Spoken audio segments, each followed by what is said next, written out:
প্রধানমন্ত্রী তারেক রহমান সাহেবের শিক্ষা এবং দীক্ষা এই দুটো বিষয় নিয়ে ভীষণ রকম বিতর্ক হচ্ছে।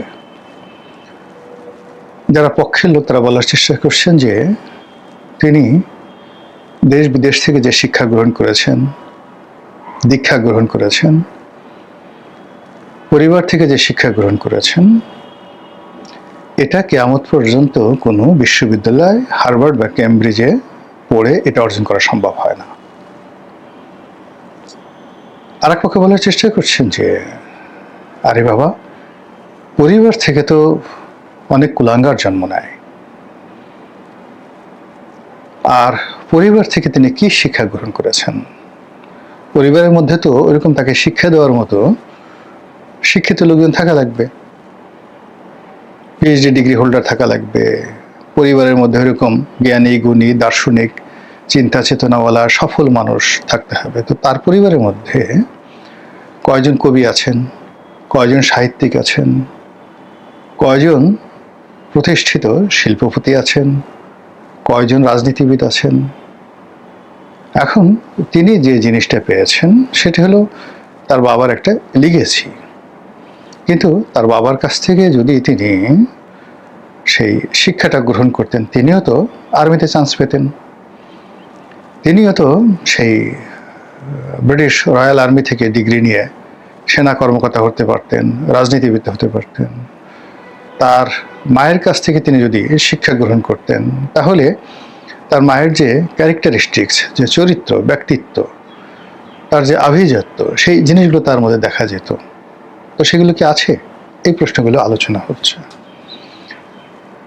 তারেক রহমান সাহেবের যারা পক্ষের লোক তারা বলার চেষ্টা করছেন যে পৃথিবীর বড় বড় যারা শাসক তারা সবাই তো আসলে, অনেকে তো অক্ষর জ্ঞান ছিল না। সম্রাট আকবরের কি অক্ষর জ্ঞান ছিল? কিন্তু তিনি তো ইতিহাসের বা মহাকালের সবচেয়ে সেরা বাদশাদের অন্যতম। তো সেখানে তারেক রহমান সাহেব ইন্টারমিডিয়েট পাশ করেছেন, এটাই তো অনেক বেশি। কিন্তু তো ইন্টারমিডিয়েট পাশ না করে যদি নিরক্ষর থাকতেন তাহলে তো তার আকবর হওয়ার সুযোগ ছিল। কিন্তু আমাদের এই বাংলাদেশে তো বহু মানুষ যারা এমএ পাশ করেছেন, তারপরে দেশ দুনিয়া ভেজে ভেজে খেয়েছেন, তারা তো মানে একেবারে গোল্লা শুট খেয়ে এইরকম ইন্টারমিডিয়েট পাস তারেক রহমান সাহেবের পায়ের কাছে শুয়ে তার জুতা চাটার জন্য অতীত যেভাবে চেটেছেন এখনো চাটছেন। কত বড় বড় জেনারেল, কত বড় বড় মন্ত্রী, কত বড় বড় আমলা কামলা রাজনীতিবিদ কে না তারেক রহমান সাহেবের হাতে পায়ে না ধরেছে। তারেক রহমান সাহেব এতটা ভদ্র, এতটা নম্র, তিনি তো আমরা জানি, কিন্তু তিনি কখনো সেই কথা কারোর কাছে বলেননি। এটা তার একটা পারিবারিক শিক্ষা। তো কাজে এটাকে আপনি কিভাবে দেখেন? এই যে আওয়ামী লীগ সরকার এত চেষ্টা করলো, তারা কি তারেক রহমান সাহেবের বিরুদ্ধে এরকম কোনো দুর্নীতির সুনির্দিষ্ট প্রমাণ আনতে পেরেছে? এই যে এত খাম্বা, এত হাম্বা, এত কিছু করলো, আচ্ছা এই ব্যবসার সঙ্গে তারেক রহমানের কোনো মালিকানা আছে, কোনো কিছু আছে, কোনো কিছুতে তারা খুঁজে পায়নি। তো এখন এই ধরনের কথাবার্তা কেন বলে? পৃথিবীতে দুটো জিনিস গোপন রাখা যায় না। কারো যদি খুব টাকা থাকে এটা গোপন রাখা যায় না, আর কেউ যদি প্রেমে পড়ে এটা গোপন রাখা যায় না। তো এখন তারেক রহমান সাহেব তার যে টাকা আছে, তার প্যান্টের দিকে তাকায় দেখেন, জুতোর দিকে তাকিয়ে দেখেন, শার্টের দিকে তাকিয়ে দেখেন, এগুলো মানে একজন টাকাওয়ালা মানুষের এরকম চরিত্র থাকে না। তার স্ত্রীর পোশাক দেখেন, তার সন্তানদের পোশাক দেখেন, আর অন্যান্য যারা ধনী আমাদের দেশে, সেটা অবৈধভাবে হোক বৈধভাবে হোক টাকা আছে, তাদের পোশাক আশাক দেখেন, ছেলে মেয়েদের দিকে তাকায় দেখেন, ভাবসাবই আলাদা, সে অন্যরকম। তো সেটা নাই। এরকম একজন মানুষ রাষ্ট্র ক্ষমতায় এসছে, এটা তো আমাদের জন্য সৌভাগ্যের বিষয়। আর প্রতিপক্ষে যারা লোকজন আছে তারা বললেন আরে বাদ দাও এই সমস্ত জিনিস, ঘুঘু ঘুঘু ঘুঘু, তার এক দাঁতের বুদ্ধি, তার এক নখের পরিমাণ চালাকি এখনো তোমরা অর্জন করতে পারোনি। দিদার সে বড় বড় জিনিস, সে কাঁচামরিচ আর লবণ দিয়ে আম যেভাবে মাখিয়ে মাখিয়ে মানুষ খেয়ে ফেলে, জাম যেভাবে ঝাঁকিয়ে ঝাঁকিয়ে, তারপরে সে জাম, আমরা বলি জামের ঝামা, তারপর যখন মানুষ টুস টুস করে জাম খায়, ওভাবে তারেক রহমান সাহেব যত রকম জিনিস আছে তিনি খেয়ে হজম করে বড় বড় ঢেকুর তুলতেছেন, আর তোমরা বলতেছো সুবহান আল্লাহ সুবহান আল্লাহ সুবহান আল্লাহ। তো এই যে মানুষের যে আলোচনা বিতর্ক, এই যা কিছু হচ্ছে, এটা মূলত উনি ঢাকা বিশ্ববিদ্যালয়ে একটা অনুষ্ঠানে গেলেন, এরপর থেকেই। আর এই সকল আলোচনা যে একেবারে ছিল না তা নয়, এই সকল আলোচনা ছিল একেবারে ক্ষীণ ক্ষীণ। মাঝে মধ্যে শেখ হাসিনা তার জমানাতে গালাগাল দিতেন, অনেকে যারা তারেক রহমান সাহেবের ঘনিষ্ঠজন তারা বিরক্ত হয়ে মাঝে মধ্যে দুই চারটা কথাবার্তা বলতেন ওই পর্যন্ত। কিন্তু ঢাকা বিশ্ববিদ্যালয়ের অনুষ্ঠানে যাওয়ার পর এই বট বাহিনী হোক আর ঠট বাহিনী হোক, ইন্টারনেট থেকে শুরু করে সব জায়গাতে নানা রকম তর্ক বিতর্ক করছে এবং পক্ষে বিপক্ষে কথাবার্তা হচ্ছে। এগুলো বলতে গেলে রীতিমতো মহাভারত তৈরি হয়ে যাবে। এখন প্রশ্ন হলো যে আসলে কি প্রধানমন্ত্রী পদের জন্য খুব বেশি শিক্ষা এবং দীক্ষার দরকার আছে কিনা? আমি মনে করি যে না, দরকার নেই। প্রথম হলো যে তার ভিতরে একটা ন্যাচারাল লিডারশিপ কোয়ালিটি থাকতে হবে। লি কুয়ানের একটা ভাষণ আমি শুনছিলাম। লি কুয়ান মানে সিঙ্গাপুরের প্রতিষ্ঠাতা। আপনারা জানেন he was one of the greatest man in this century. এই শতাব্দীর সবচেয়ে সেরা এবং সফল একজন রাজনীতিবিদ। তো তিনি রাজনীতিবিদদের এক নম্বর চরিত্র বলেছেন যে ও জন্ম নেবে একজন নেতা হিসেবে। জন্মের পর থেকে সে তার ভালো খাবারটি, ভালো জিনিসটি বন্ধু বান্ধবকে দেবে, মানুষের সংস্পর্শ তার ভালো লাগবে এবং সবসময় সে জনগণের মধ্যে মিশে থাকার চেষ্টা করবে। এই অভ্যাস যদি তার থাকে, তার আর কোনো যোগ্যতা থাকার দরকার নেই, এর জন্য দরকার একটা হৃদয়। তো কাজী তারেক রহমান সাহেবের এই যোগ্যতা আছেন কিনা, তার একান্ত আপনজন, ময় মুরব্বী, পরিবারের যারা লোকজন আছেন তারা বলতে পারবেন যে জন্মের পরে তিনি তার বাড়ির লোকজন, তিনি তার পাড়া প্রতিবেশী, বন্ধু বান্ধব, আত্মীয় স্বজন তাদের জন্য আসলে তিনি কি করেছেন। তার যখন কিছু ছিল না তখন তিনি কি করেছেন। বাবার পকেটের 100 টাকা নিয়ে, এমনকি চুরি করে, সে কি কোনো কল্যাণকর কাজ করেছেন, মানুষের উপকার করেছেন? তাহলে তার মধ্যে নেতৃত্বের গুণাবলী আছে। যদি এটা থাকে তাহলে তার আর কিচ্ছু দরকার নাই। আর যদি এটা না থাকে, কোনো অবস্থাতেই সে কিয়ামত পর্যন্ত চেষ্টা করলেও সে নেতা হতে পারবেন না, প্রধানমন্ত্রী হতে পারবেন না। শুধু পদটা আর চেয়ারটা ধরে রাখতে পারবেন, আর বাকি যত লোকজন আছে তালি বাজালো, যা কিছু করলো, কিন্তু দিন শেষে মোহাম্মদ বিন তুগলকের মতো তুগলকি কাণ্ড ঘটতে থাকবে। তো কাজেই তার যদি নেতৃত্বের গুণাবলী থাকে তাহলে তিনি পারবেন। তার আর কোনো এডুকেশন, বংশমর্যাদা কোনো কিছু দরকার নেই, এটা থাকলে হয়ে যায়। আমরা যেমন লি কুয়ানের বাপের নাম জিজ্ঞাসা করি না, তারপর জুলিয়াস সিজারের বাপের নাম কি আমরা জানি না, নেপোলিয়ন বোনাপার্টের বাবার নাম কখনো আমাদের জানার দরকার হয় না, আলেকজান্ডারের বাবার নাম আমরা জানি ইতিহাসের কারণে, কিন্তু আরো বড় বড় যে সকল মহান ব্যক্তি রয়েছেন, চে গুয়েভারের বাবার নাম আপনি জানেন? ফিদেল ক্যাস্ট্রোর বাবার নাম জানেন? নেলসন ম্যান্ডেলার বাবার নাম জানেন? ইয়াসির আরাফাতের বাবার নাম জানেন? আমরা জানি না।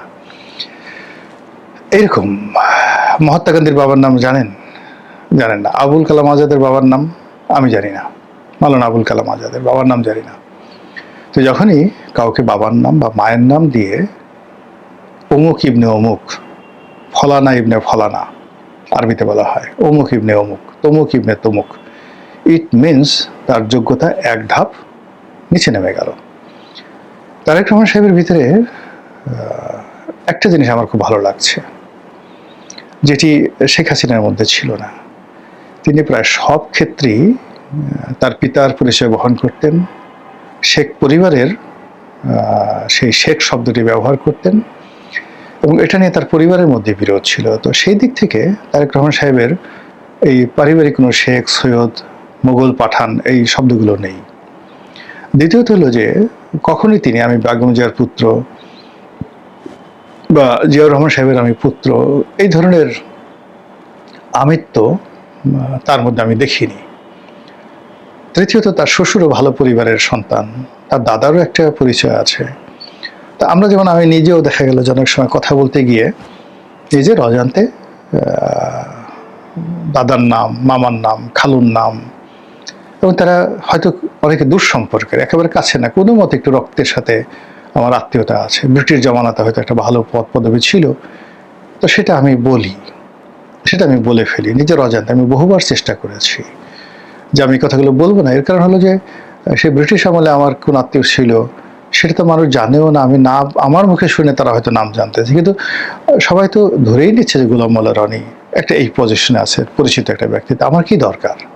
কিন্তু মানে নিজের অজান্তে এই জিনিসগুলো বের হয়ে যায়। তো সেই দিক থেকে দেখেন আমার যে দুর্বলতা, সেই দুর্বলতা তারেক রহমান সাহেবের নেই। তারও হয়তো খুঁজলে তার শ্বশুরের নাম সে বলতে পারতো, তার চাচা শ্বশুরের নাম বলতে পারতো, তার সেই দাদার নাম তিনি বলতে পারতেন, আরো অনেক কিছু, কিন্তু সেই জিনিসগুলো তিনি বলছেন না। It's a good sign. তো সব মিলিয়ে হয় কি, ভালো মন্দ মানে সে যে শেষের কবিতা আমারে যে দেখিবারে পায়, হ্যাঁ, তো ভালো মন্দ মিলায় সকলেই। এখন আমরা একজন নেতা পেয়েছি, একজন নেতা এসছেন, তিনি আমাদের সমাজে বেশ পরিচিত। তারপর তিনি তো এখন ৬২ বছর বয়স, যেদিন থেকে রাজনীতিতে আসছেন সেই তারও আগের থেকে, অর্থাৎ আমরা ৮৭-৮৮ সন থেকে তারেক রহমান সাহেবের নাম শুনে আসছি। ৯১ থেকে হালকাভাবে দেখেছি, ২০০১ সনে একেবারে পরিপূর্ণভাবে দেখেছি। ফলে তিনি যা আছেন তাই তো আছেন। তার লেখাপড়া যদি ইন্টারমিডিয়েট ধরেন, ইন্টারমিডিয়েট, যদি বলেন যে ম্যাট্রিক ফেল করছে, তাও ম্যাট্রিক ফেল করছে, অসুবিধাটা কি। তো বাংলাদেশে তো ডক্টর মোহাম্মদ ইউনূসের মতো লোক, আলী রিয়াজের মতো লোক, এরা তো পাস বাদ রাখে নাই। ফং ফং পাস ছাড়া আর চাঁদের দেশে গিয়ে একটা পিএইচডি ডিগ্রি আনা ছাড়া মোটামুটি ডক্টর মোহাম্মদ ইউনূসের ক্যাবিনেটে এই দুনিয়ার যত ডিগ্রিধারী লোক আছে, কেউ মুখ বাঁকা করে ইংরেজি বলেন, কেউ ঘাড় বাঁকা করে চলাচল করেন, কেউ পাছা দুলিয়ে দুলিয়ে সেই ঘোড়া যেভাবে চলে ওইভাবে, মানে নিজের বুদ্ধি যে সব পাছার উপরে এসে গেছে, নিতম্বের উপরে বুদ্ধি থক থক থক থক করে, এরকম লোক নিয়েও তো তিনি একটা ক্যাবিনেট গঠন করেছেন। বড় বড় বুদ্ধিজীবী, বিশাল পেট, বিশাল গলা, বিশাল টাক, টাক দেখলে মনে হয় যে আরে বাবা রে বাবা, এত সুন্দর মানুষের টাক হতে পারে। এরকম বড় বড় অর্থনীতিবিদদেরকে নিয়েও তিনি ব্যাংকগুলোকে ডুবে গেছেন ডক্টর মোহাম্মদ ইউনূস। এবং সেই যোগ্যতা নিয়ে, নোবেল পুরস্কার নিয়ে, সবকিছু নিয়ে তারেক রহমান সাহেবের জন্য একটা ট্রফি তৈরি করে সেই ট্রফিটা লন্ডনে তার হাতে অর্পণ করে দিয়ে, বাবারে আমাকে বাঁচান। তাহলে এখানে বিদ্যার কি লাভ হলো, বুদ্ধির বা কি লাভ হলো, কানেক্টিভিটির কি লাভ হলো। তো এই যে একটা তারেক রহমান, তিনি সেই সব আগের কথা বাদ দেন, যদি আমরা ২০০১ থেকে আজকের দিন পর্যন্ত ধরে ২৮ বছর ধরে তিনি ন্যাশনাল পলিটিক্সে তিনি আসলে কিং মেকার। তো সেই কিং মেকার যে মানুষটি আমরা দেখে আসছি, তো এই সময়ের মধ্যে তো আমরা অনেকে কুতুবে রব্বানি, হ্যাঁ, তালেবানি কুরকুরানি, হ্যাঁ, জালেবানি ফুরফুরানি, আমরা জান্নাতের টিকিট থেকে শুরু করে সেই কি বলবো, তেল ছাড়া বাবা ভান্ডারি, তেল ছাড়া চলে না রেলগাড়ি, কত কিছু, দেওয়ানবাগি, অমুকবাগি অমুকবাগি। আমাদের তো অলি আল্লাহ গাউস কুতুবের অভাব ছিল না। আমাদের তো মানে জ্ঞানী গুণী দার্শনিক পণ্ডিত ব্যক্তি প্রফেসরদের অভাব ছিল না, যাদের মানে যারা অক্সফোর্ডে পড়ায়, ক্যামব্রিজে পড়ায়, এই সমস্ত লোক। তো এত কিছু থাকা সত্ত্বেও আমরা কেন বারবার বিএনপির কাছে মরতে গেলাম, কেন আমরা বারবার তারেক রহমান সাহেবের গাড়ির সামনে দৌড়াচ্ছি, গাড়ির নিচে পড়ার জন্য আমরা পাল্লা দিচ্ছি যে চাকা, গাড়ি আসো আসো আসো, আমাকে একটা চাপা দাও। আমি এটা চাপা দিলে আমার ঠ্যাং ভেঙে গেলে লোকজন বলবে যে না, বাঘের বাচ্চার মতো একটা কাজ করেছ। তো এই কাজগুলো আমরা কেন করছি? ইট মিনস যে he has a magnetic power, he has a leadership quality, he has something which we don't have. আমাদের সেটা নেই, আর না থাকার কারণে আমরা ভিক্ষুকের মতো তার কাছে যাচ্ছি। আবার সোসা লোভীর মতো আমরা জিব্বা তার জন্য বের করে রাখছি। আবার আমাকে কেন ডাকে না, আমাকে কেন বলে না, এই জন্য অভিমান করে আমি যা মুখে তাই বলছি। আমি তার মতো প্রধানমন্ত্রী হতে পারছি না, তার মতো কাছাকাছি যেতে পারছি না, এই জন্য রাগে ক্রোধে আমার গাল ফেটে যাচ্ছে, এই জন্য রাগ বেটা তোর কার্ড, এই সমস্তভাবে গালাগালি করছি। আর আমার যত বট বাহিনী আছে, ইউটিউবার আছে, ফেসবুকার আছে, তাদেরকে বলে দিচ্ছি চালাও, গালি চালাও। আগে বলে না গুলি চালাও, এখন গালি চালাও, ন্যাংটা করে দাও, উলঙ্গ করে দাও, বিনিময়ে টাকা নাও। তো এই অবস্থায় যে বিতর্ক চলছে, সেই বিতর্কে বিএনপি কি লজ্জিত, ক্ষুব্ধ নাকি গর্বিত, এটা বিএনপির লোকজন ভালো বলতে পারবেন। মহান আল্লাহ আমাদের সবাইকে হেদায়েত দান করুন। তারেক রহমান সাহেব আসলে কার মতো? তিনি তার বাবার মতো, মায়ের মতো, নাকি মার্টিন লুথার কিংয়ের মতো? এই বিষয়গুলো নিয়ে খুব দ্রুত আলোচনার সময় এসে গেছে, কারণ চারিদিক থেকে বহু ফিসফাস, বহু অশনি সংকেত। যদি সরকারের একদম শুরুতে আমরা এই সরকারকে একটি নির্দিষ্ট ট্রেনে উঠিয়ে দিতে না পারি, তাহলে এই ট্রেনের আমরা যারা যাত্রী আছি তারা সবাই বিপদগ্রস্ত হব। যখন বিপদ আসে তখন, বা যখন প্রলয় আসে, তখন দেবালয়ও প্রশ্রয় পায় না, দেবালয়ও রক্ষা পায় না। আপনি গিয়ে মসজিদে বা মন্দিরে গিয়ে আশ্রয় নেন, যুদ্ধের সময়, বিপদের সময় কেউ আপনাকে রক্ষা করতে আসবে না। আজ আওয়ামী লীগের পরিণতি দেখেন, বড়জোর 1001 জন মানুষ দুর্নীতির সঙ্গে জড়িত ছিল, কিন্তু বাকি 999 জন মানুষ সাফার করছে। এই 999 জন মানুষের বড় দোষ ছিল, তারা সময় মতো মুখ খুলেনি, দলবাজি করেছে। আর দলের বিরুদ্ধে কথা বলা যাবে না। দুই একজন যারা কথা বলেছি আমরা, আমাদেরকে দল থেকে একেবারে দূরে রাখার জন্য তারা সবাই হই হই রই রই করে উঠত। বিএনপির অবস্থা এখন তদ্রূপ হচ্ছে। বোঝার চেষ্টা করুন, গত 17টি বছর ধরে বিএনপির অবস্থা কিরকম ছিল, অথচ মাত্র 80 দিনে তাদের অবস্থা এমন হয়ে গেছে, তাদের চেহারা, সুরত, কথাবার্তা, আচার আচরণ দেখে মনেই হয় না যে কোনো জন্মে তাদের কোনো বিপদ ছিল। অ্যাজ ইট ইজ সরকার তার এমনভাবে চালাচ্ছে, মনে হচ্ছে গত 17 বছর আওয়ামী লীগের শাসন আর 2 বছর বা 1.5 বছর ইউনূসের শাসন, 18.5 বছর আর 11-2 বছর, এই পুরো সেই প্রায় 21 বছর। এই 21 বছর আসলে বিএনপি সরকার চালিয়েছে। তার একটার পর একটা খাল উদ্বোধন করছে, ব্রিজ উদ্বোধন করছে, প্রকল্প নিচ্ছে, অ্যাজ ইট ইস মনে হয় যে এগুলো সব রেডি করা ছিল, এবং তারা বলছে এগুলো আমরা করেছি। পদ্মা ব্যারেজ, আরে বাবা, একটা পদ্মা ব্যারেজ প্রকল্প রেডি করতে অন্তত 4 থেকে 5 বছর সময় লাগে। এটার ভূমি জরিপ, এটার সাইট সিলেকশন, এটার বাজেট করা, এটার নকশা করা ইত্যাদি অনেক কিছু, একনেক পর্যন্ত পৌঁছাতে এরকম একটা প্রকল্পের কম করে হলো 5 বছর সময় লাগে। পুরো কাজটি সেই শুরু হয়েছে পদ্মা ব্যারেজ বলতে গেলে পাকিস্তান জমানা থেকে। এটা ধীরে ধীরে মডিফাই হয়েছে। একেবারে চূড়ান্ত পর্যায়ে আওয়ামী লীগ যখন এই জিনিসটা করবে, তখন তার মেইন সমস্যা ছিল যে এই কাজটি করতে গিয়ে সে ভারতের রোষানলে পড়তে চাচ্ছিল না। 2 নম্বর হলো যে এই কাজটি করতে গিয়েছে ভারতের সঙ্গে তার যে পানি চুক্তি আছে, সেই পানি চুক্তি ব্যাহত করতে চাচ্ছিল না। সে ভারতকে রাজি খুশি করিয়ে এই কাজটি করাতে চাচ্ছিল। আর এখন সরকার এটা প্রকল্পটা গ্রহণ করেছে। এখন যদি ভারত পানি না ছাড়ে, এই প্রকল্পের 2 পয়সার ভ্যালু নিয়ে এটা একটা আমাদের জন্য গোদের উপর বিস্ফোরা হয়ে যাবে। পদ্মা নদীর এখন যতটুকু অবস্থা আছে তার চেয়ে আরও খারাপ হয়ে যাবে। টোটাল এই ব্যারেজের কারণে যতটুকু প্রবাহ আছে এটুকু নষ্ট হয়ে যাবে যদি ভারত পানি না দেয়। এনিওয়ে, তো এই সকল বিষয় নিয়ে কিন্তু কেউ কথা বলছে না বিএনপির মধ্যে। বিএনপির একজন সংসদ সদস্য আছেন, বীর মুক্তিযোদ্ধা ফজলুর রহমান, তিনি খুব আকার ইঙ্গিতে কৌশলী কথা বলেছেন যে বিএনপি যদি আওয়ামী লীগের মতো মন্দ কাজ করে, তাহলে আওয়ামী লীগের চাইতেও তাদের পরিণতি আরও খারাপ হবে। এর কারণ হলো আওয়ামী লীগ আগের থেকে প্রস্তুত ছিল, তারা দৌড়ে পালিয়ে যাবে। 2 নম্বর হলো তারা ভারত যেতে পেরেছে। এখানে একটা ফ্যামিলি ডাইনেস্টি ছিল।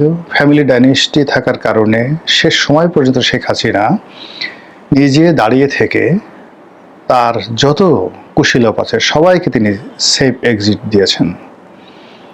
আর যাদেরকে খরচের খাতায় ফেলে দিয়েছেন, সালমান আনিসুলরা, তারা ধরা পড়েছে। আর তার যত রত্ন, মণি, মাণিক্য, মানে দলের মধ্যে যারা কৌশলগতভাবে তার গুরুত্বপূর্ণ আগামীতে নেতৃত্বে থাকবে বা তার পছন্দের, তিনি তাদের সবাইকে নিরাপদে বিশ্বের সব জায়গাতে পাঠিয়ে দিয়ে এরপর তিনি হেলিকপ্টারে উঠেছেন। আপনার কি মনে হয় বিপদ আসলে সেই নাহিদ, সার্জিস, মাহফুজ এদের কথা একবারও, বা ডক্টর শফিকুর রহমানের কথা একবারও ডক্টর ইউনূস ভাববেন? তিনি তাড়াতাড়ি বলবেন, ওরে বাবা রকেট পাঠাও, হেলিকপ্টারের কাজ হবে না, তাড়াতাড়ি রকেট পাঠাও, দরকার হলে ক্ষেপণাস্ত্র পাঠাও, ক্ষেপণাস্ত্রের উপর চড়ে আমি তাড়াতাড়ি আমেরিকা চলে যাব, দূরপাল্লার ক্ষেপণাস্ত্র। আচ্ছা, তারেক রহমান সাহেবের কথা চিন্তা করেন, তিনি যদি সেফ এক্সিট পান, তিনি কি আসাদুজ্জামান রিপন, শামসুজ্জামান দুদু, মির্জা ফখরুল ইসলাম আলমগীর, ডক্টর মঈন খান, মির্জা আব্বাস, মোয়াজ্জেম হোসেন আলাল, হাবিবুন নবী খান সোহেল, এরকম অসংখ্য মানুষ 300-400 মামলা নিয়ে গত 17টা বছর ধরে যারা রক্ত পানি করে দিয়েছেন, ক্ষমতা এখন বিএনপি এমনিই খোঁজ রাখেন, আর বিপদের সময় এদের খোঁজ রাখবে? এরা প্রত্যেকটা লোকের উপর দিয়ে যদি বুলডোজার চালিয়ে দেয় তাহলেও কয়জন লোক কাঁদবে আই ডোন্ট নো, আমি জানি না। তো সেই অবস্থায় হলো কি, যে এই যে এখন দেশ চলছে, যারা যারা চালাচ্ছে, বা প্রধানমন্ত্রী তারেক রহমান সাহেবের সঙ্গে যারা যারা আছেন, তারা কোথায় যাবেন, কি করবেন না করবেন ডাজ নট ম্যাটার। মূল ব্যাপারটা হলো যে তাদেরকে অবশ্যই ভালো করতে হবে, আদারওয়াইজ আপনি আমরা কেউ ভালো থাকবো না। মাঝে মধ্যে এই যে ইউটিউব করি, কিছু কথা বলি, ফেসবুকে কিছু কথা দেখি, আওয়ামী লীগের লোকজন টিপ্পনি কাটে। আজকের এই অবস্থার জন্য বাংলাদেশে যে কয়জন লোক দায়ী তার মধ্যে আপনি একজন। সেই 2014 সন থেকে প্রিন্স করছেন, জনমত তৈরি করছেন, শেখ হাসিনার 12টা বাজিয়েছেন, আর তারেক রহমান সাহেবের জন্য, ইউনূসের জন্য পথ তৈরি করে দিয়েছেন। সো আপনার মিষ্টি মিষ্টি কথায় আমরা ভুলবো না। বলেন, কি বলবেন? হয়তো মারবেন আগামী দিনে, হয়তো পথে ঘাটে লাঞ্ছিত করবে না, কিন্তু আমার এই ক্যারেক্টারিস্টিক্স নিয়ে আগামীতে আমি কোনো সুযোগ পাবো, এটা চিন্তা করা একটা মানে হাইয়েস্ট গ্রেডের নির্বুদ্ধিতা। ফলে কি হলো, যার জন্য পরিশ্রম করেছি সেই 2014 থেকে আজ অবধি টানা 10টি বছর, মানে আমি যেভাবে ছিলাম কচু পাতার পানির উপরে, অনেকটা সাপের ফনার একদম কাছাকাছি, তো সেই জায়গায় থেকে যে সফলতা অর্জন করেছি আমি বা বিএনপি বা এখন যারা আছেন তারা, ইভেন ডক্টর মোহাম্মদ ইউনূস, তো সবাই যদি আমরা সফল হই, সেই সফল হলে আমি কিছু পাই আর না পাই, অ্যাটলিস্ট মনে একটা আনন্দ। আমার সন্তান বা আমার বাবা আমাকে কিছু দিলেন না, কিন্তু তারা খুব বড় মানুষ, আমার আসলে কোনো অভাব নাই, তারা খুব বড় মানুষ, আমি এক ধরনের স্যাটিসফ্যাকশন থাকবো। অথবা ধরুন আমি খুব বড় হলাম, বিশাল এবং ব্যাপক কিছু, কিন্তু আমার সন্তান পথে পথে ঘুরে বেড়াচ্ছে, আমার বাবা না খেয়ে মারা গেছেন, সেটা কেমন লাগবে বলেন? তো কাজে এই যে বর্তমান বিএনপি যারা আছেন তারা ভালো করুন, আরও মন্ত্রী হন, আরও বড় কিছু হন, আরও নেতা হন। আমরা কিছু মানুষ আছি, আমরা আমাদের মতো করে ভালো আছি, খেয়ে আছি, পরে আছি, ডাল ভাত আছি, এই যে আপনারা আমাদের কথা শুনতেছেন, এটাই আমাদের জন্য যথেষ্ট। তো সেই দিক থেকে এই যে বিএনপি যে ভালো করবে বা ভালো করবে না, এই বিষয়গুলো নিয়ে আসলে খোলামেলা কিছু কথাবার্তা বলা উচিত। তো ফজলুর রহমান সাহেব যেটা কথা বলেছেন যে বিএনপি যদি আওয়ামী লীগের মতো মন্দ কাজ করে তাহলে তাদের পরিণতি আরও খারাপ হবে। যেহেতু তিনি বিএনপির পোর্টফোলিওতে আছেন, বিএনপির চেয়ারম্যানের উপদেষ্টা, তিনি যেহেতু বিএনপি দলীয় সংসদ সদস্য, ফলে তাকে খুব গুণে বেছে কথা বলতে হবে।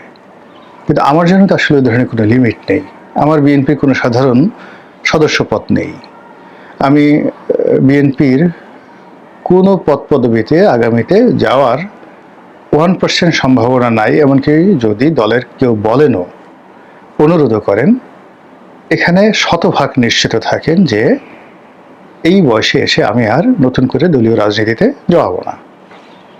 কিন্তু বিএনপির প্রতি আমার সফট কর্নার থাকবে, কোনো সরকারি পদ পদবি থেকে শুরু করে কোনো কিছুতেই দেখবেন না আমাকে, বললেও মানে যদি এখানে স্বয়ং প্রধানমন্ত্রীও বলেন এটা হবে না। তো কাজেই আমার যে বক্তব্য সেই বক্তব্যটা হলো নির্লোভ। সেই বক্তব্যটা হলো যে নিরপেক্ষ, উইদাউট প্রেজুডিস। এই দলে 2018 সন থেকে আছি, সরাসরি ইলেকশন করেছি। এ দলের যে কোনো পদ, পদবি, তারপরে এমপি হওয়া, মন্ত্রী হওয়া, এটা আমার জন্য খুবই সহজ একটা বিষয় ছিল, সহজলভ্য ছিল, হয়তো এখনো আছে। কিন্তু আসলে আমার মনে হচ্ছে আমি এখন যে কাজগুলো করছি এটাই আমার জন্য উপযুক্ত এবং এখানে আমি কমফোর্ট জোনে আছি। তো সেই কারণে বিএনপির যে কোনো কথা আমরা সুন্দর করে বলতে পারবো। ফজলুর রহমান সাহেব যেটা বলতে পারেননি আমি বলছি যে বিএনপি এই অল্প সময়ের মধ্যে আওয়ামী লীগ গত 17 বছরে যা কিছু করেছে তার চেয়ে গত 17 মাসে বিএনপি তার চেয়ে বেশি খারাপ করেছে, বিশেষ করে চাঁদাবাজির ক্ষেত্রে, বিশেষ করে বিশৃঙ্খলা তৈরি করার ক্ষেত্রে, বিশেষ করে রাজনীতিতে পরিপক্কতা দেখানোর পরিবর্তে অপরিপক্কতা প্রদর্শনের ক্ষেত্রে আওয়ামী লীগের চাইতে, অর্থাৎ 17 বছরে যা করেছে 17 মাসে এই 3টা সেক্টরে আরো খারাপ কাজ করেছে। আর যে কাজগুলো এখন তারা করছে, বিশেষ করে শিক্ষা প্রতিষ্ঠানগুলোতে ছাত্র দলের কোথাও সুসংগঠিত একটি সংগঠন নেই। আজকে আমি যখন এই কাজটা এই ভিডিওটা করছি তখন গাজীপুরে যেটা ডুয়েট, সেখানে ভিসি নিয়োগকে কেন্দ্র করে প্রচণ্ড মারামারি হচ্ছে। এটা থামবে না। এবং ঢাকা বিশ্ববিদ্যালয়ে যদি এই মারামারি হয়, বুয়েটে এটা হয়, ঢাকা কলেজে এটা হয়, বিশ্বাস করেন শিবিরের সঙ্গে ছাত্রদল কতটা পারবে আই ডোন্ট নো। এবং আজকের দিন পর্যন্ত চট্টগ্রাম বিশ্ববিদ্যালয়, রাজশাহী বিশ্ববিদ্যালয়, ঢাকা বিশ্ববিদ্যালয়, সিলেটের শাহজালাল বিজ্ঞান ও প্রযুক্তি বিশ্ববিদ্যালয়, এই জায়গাগুলোতে ছাত্র লীগ এবং ছাত্র শিবির তারা যেভাবে ওত পেতে বসে আছে ছাত্রদলকে ধরার জন্য, এখানে সংঘর্ষ যে কোনো সময় বেঁধে যেতে পারে। এবং যখনই জামাত নিজেকে কমফোর্ট মনে করবে না, তখন সঙ্গে সঙ্গে সেখানে যাকে বলা হয় গন্ডগোল লেগে যাবে। অনেকে হয়তো বলার চেষ্টা করছেন যে বিএনপির সঙ্গে জামাতের যে সম্পর্ক আমাদের এবং মামুদের এরকম গোপনে গোপনে, কিন্তু ঘটনা না, তলে তলে ঘ্যাসাং হয়ে গেছে। কেউ বলতে পারছে না, বিকজ স্টিল মধ্যে বিএনপি, ডক্টর মোহাম্মদ ইউনূস এবং জামাতের মধ্যে এখনো আমেরিকা একটা সংযোগ স্থাপন করার চেষ্টা করছে। কিন্তু তৃণমূল থেকে শুরু করে জেলা পর্যায় থেকে বিভাগীয় এবং কেন্দ্রে এই হিংসা, দেশ ঘৃণা ছড়িয়ে পড়েছে। ইসলামী ব্যাংক, অন্যান্য 5টা ব্যাংক নিয়ে যা কিছু হচ্ছে, সেখানে বড় বড় সরকারি পদ পদবিগুলো নিয়ে যা হচ্ছে সবগুলো তছনছ করে দেওয়া হয়েছে। শিবিরের এবং জামাতের যত লোক আছে সবগুলোকে ঝেঁটিয়ে বিদায় করা হচ্ছে এবং তাদেরকে মনে করা হচ্ছে আওয়ামী লীগের চেয়ে বড় শত্রু। আওয়ামী লীগের যারা লোকজন আছেন অনেকে টাকা পয়সা দিয়ে ঠিকই ম্যানেজ করেছেন, কিন্তু যারা চিহ্নিত শিবির হয়ে পড়েছেন তারা একজনও ম্যানেজ করতে পারেননি।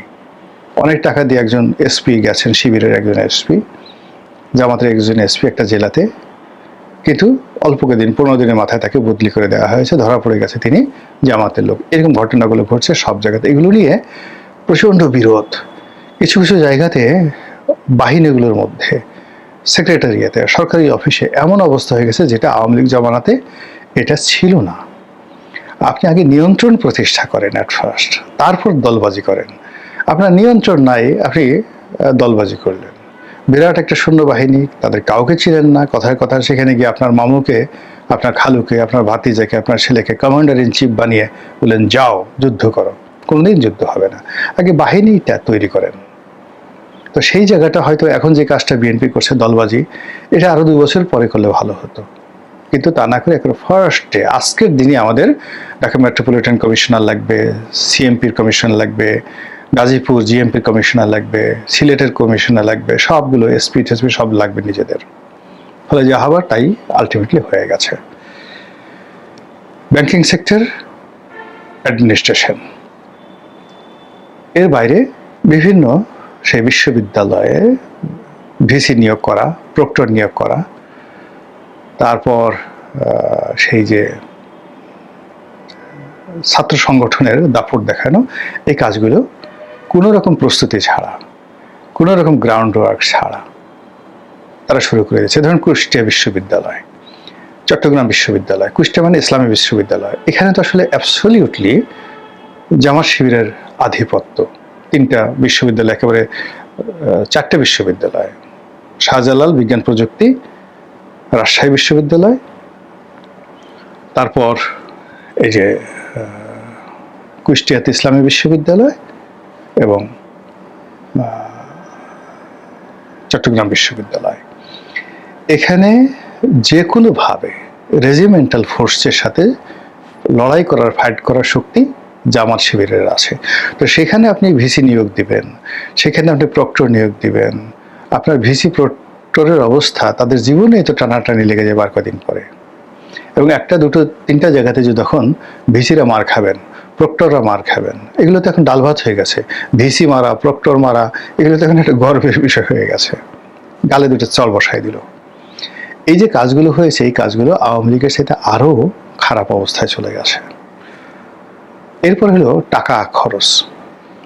সরকার যে খাতে টাকাগুলো খরচ করছে, it is not a smart. আপনি চিন্তা করেন, সব জায়গাতে পাইকারি হারে কার্ড দেওয়া হচ্ছে। ধরেন গড়ে যদি 5 কোটি কার্ড দেওয়া হয়, একটা কার্ড তৈরি করতে যদি 100 টাকা লাগে, 5 কোটি ইন্টু 100, 500 কোটি টাকা খালি আপনি কার্ড তৈরি করতে দিলেন, 500 crore টাকা। যেই কাজটা পেয়েছে তার খরচ যাবে 20 টাকা করে পার কার্ডে বা 10 টাকা করে পার কার্ডে, বাকি লাভ। এগুলো না অনেক সময় হয় কি, পুনর্বার মুশিক ভব। খুব নির্মম একটা বাজে কথা বলি, গত যে 2001 সন থেকে যে 6 সন, যখন এই হাওয়া ভবনের গ্যাংগুলো যারা ছিল, তাদের বদনামগুলো কি ছিল বলেন তো? বড় বড় নিয়োগ বদলে ছিল না, কিন্তু একেবারে রাস্তার যে চাঁদাবাজি, সেই চাঁদাবাজির অংশ হাওয়া ভবনে যেত, ঘুষ দুর্নীতির একটা অংশ সেখানে যেত, এই বদনামটা ছিল। আচ্ছা, এই যে আরাফাত রহমান কোকো, তারেক রহমান সাহেব, তাদের বদনাম কেন হয়েছিল? সদরঘাটে তারা 3-4টে লঞ্চ, একটা লঞ্চের দাম হয়তো 20 লাখ টাকাও না ওই জমানাতে। কি কোকো 1, 2, 3। তো যেই সময় কোকো 1, 2, 3 হয়, সেই সময়টাতে ধরেন 5টা লঞ্চ যদি নামাতে হয়, 5টা লঞ্চে সাকুল্যে 1 কোটি টাকা খরচ যাবে। আমাদের মতো মানুষ, মানে ওই সময়টাতে আমি গোলাম মোল্লা রনি, 1 কোটি টাকা সদরঘাটে লঞ্চ থেকে মানে পানির মধ্যে ফেলে দেওয়ার মতো অবস্থা ছিল। ব্ল্যাক মানি না, হোয়াইট মানি। কিন্তু বদনাম হয়ে গেছে কি, আরে বাবা, পুরা কোকো জাহাজ বাণিজ্য করে ফেলছে। আর জানি না, একটা লঞ্চ নট মোর দ্যান 20 থেকে 30 লাখ টাকা মূল্যের ছিল না, ছোট ছোট লঞ্চ। সোনালী ব্যাংক থেকে 35 কোটি না 40 কোটি টাকা নিয়ে কি করলো, ডান্ডি ডাইং করলো। সেই ডান্ডি ডাইং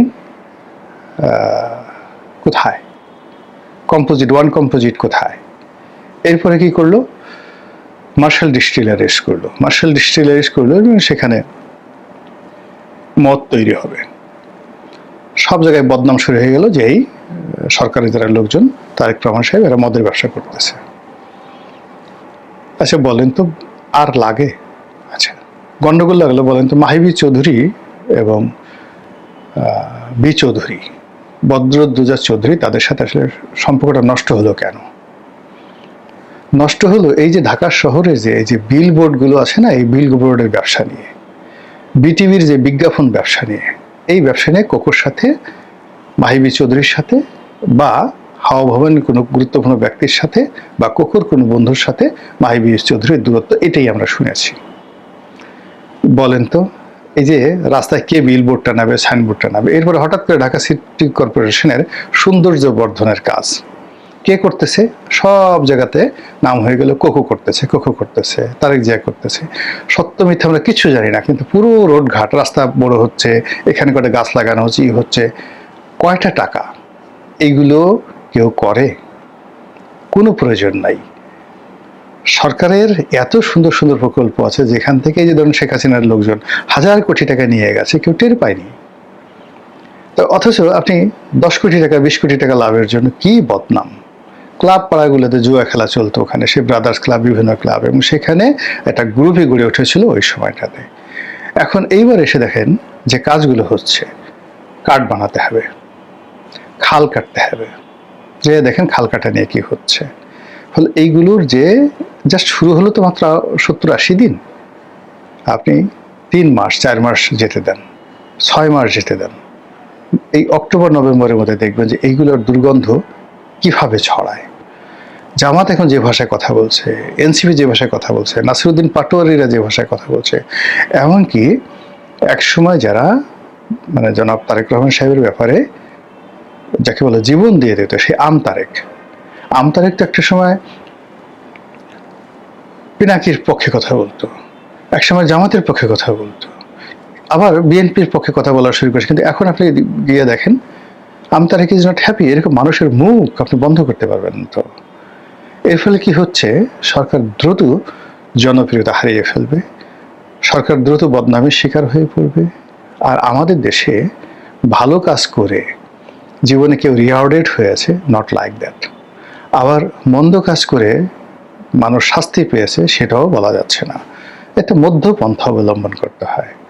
খুব বড় মেধাবী লোক আমাদের দেশে পয়দাই হয় না, এই জমিন ওই ধরনের কেউ পয়দা করতে পারবে না, কোনোদিন করতে পারে নাই।